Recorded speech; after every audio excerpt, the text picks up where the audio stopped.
What is the worst case of princess behavior you've ever seen? I worked with a girl who had a daughter that she had in her teens. She was dating the father and had just become pregnant again.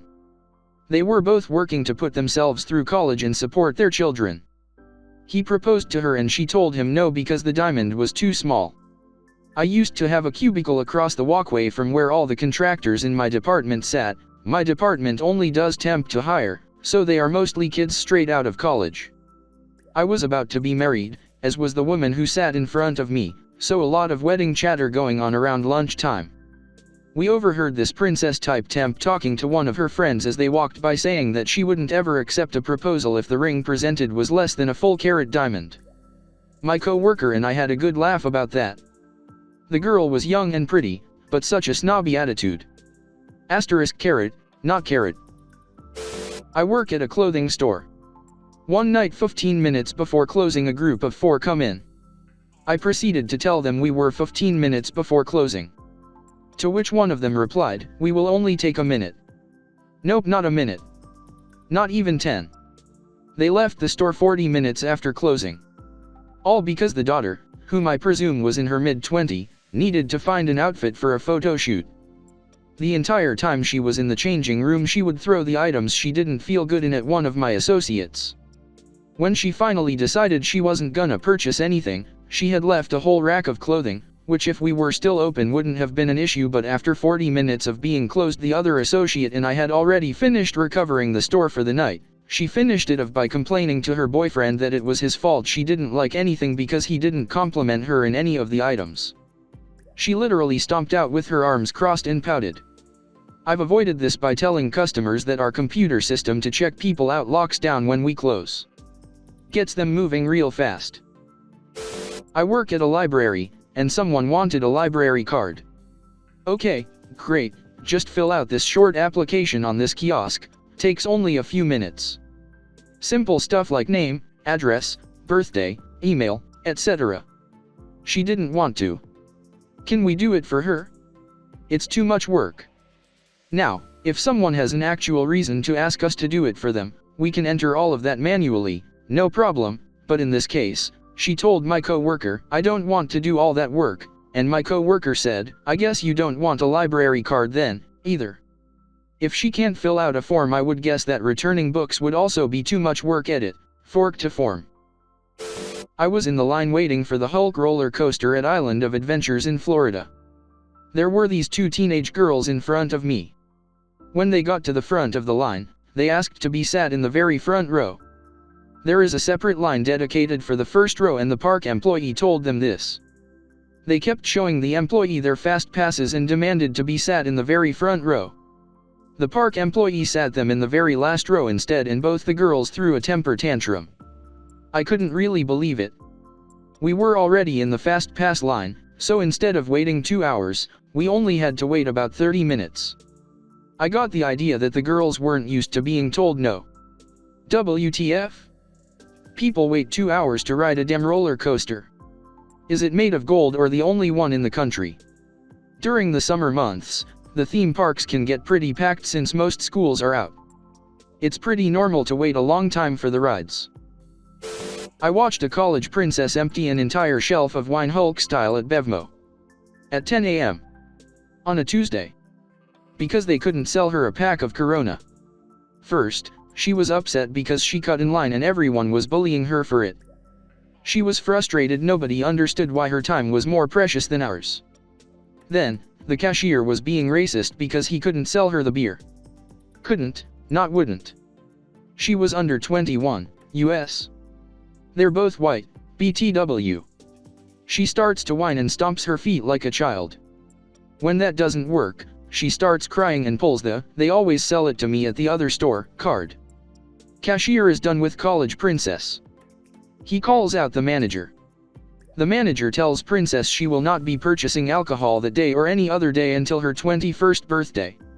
It was like the manager said the incantation to summon a banshee.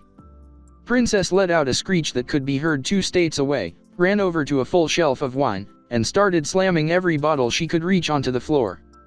By the time the police came, her legs and feet were covered in blood and glass. All because they wouldn't break the law and sell her beer.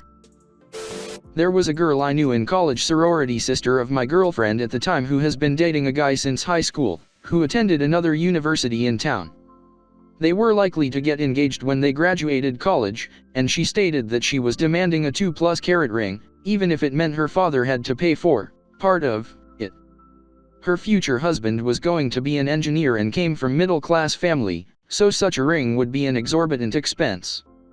She came from money, as her father was some bigwig doctor in Miami. My friend's ex had major "I'm a princess" syndrome. Aside from the fact she would literally call herself a princess, she was majorly high maintenance.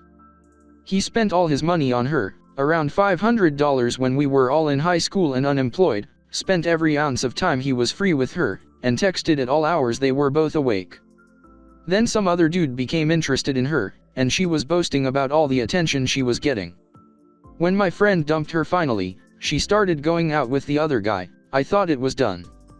Well, no. She then proceeded to stick herself to him like glue and continued with the constant texting so that no other girl could approach him. Then when he said he didn't want to be friends with her, she went around to her close friends calling him a rapist. He is not, and she eventually admitted it. Because, you know, the princess is never at fault. My cousin was given a brand new Mustang on her 16th birthday. She demanded that my uncle return it and get another one because she didn't like the color. So he drove 3 hours away to another dealer to get her the color she wanted. She refused to go with him because she had better things to do. None of this is surprising, because she's been catered to her entire life. However, my uncle, who is a really laid-back and funny guy, made a pit stop at a body shop and had them add "Veruca Salt" in big bold letters across the bottom of the windshield. She was furious and demanded they remove it, but my uncle simply told her that if she did anything to get rid of it he would sell the car and she was welcome to buy one with her own money, so she dealt with it. My sister wanted everyone in her wedding party to do a 6 a.m. yoga class on the day of her wedding. Everyone was tanked at the rehearsal dinner the night before. No one wanted to get up at 6 a.m. We all told her way ahead of time we all hated this idea. She stomped her foot about it anyway. There was puke. Just to add, she asked me to be her mo when I was living/working in the Philippines and she was home in upstate New York. I told her I couldn't commit to the responsibility of being mo. She said she couldn't believe I wouldn't move home for something like this. We didn't talk for 4 months. I did end up going to the wedding, but as a normal guest. She still tried to make me do the yoga class. I refused. She didn't speak to me all day on her wedding day.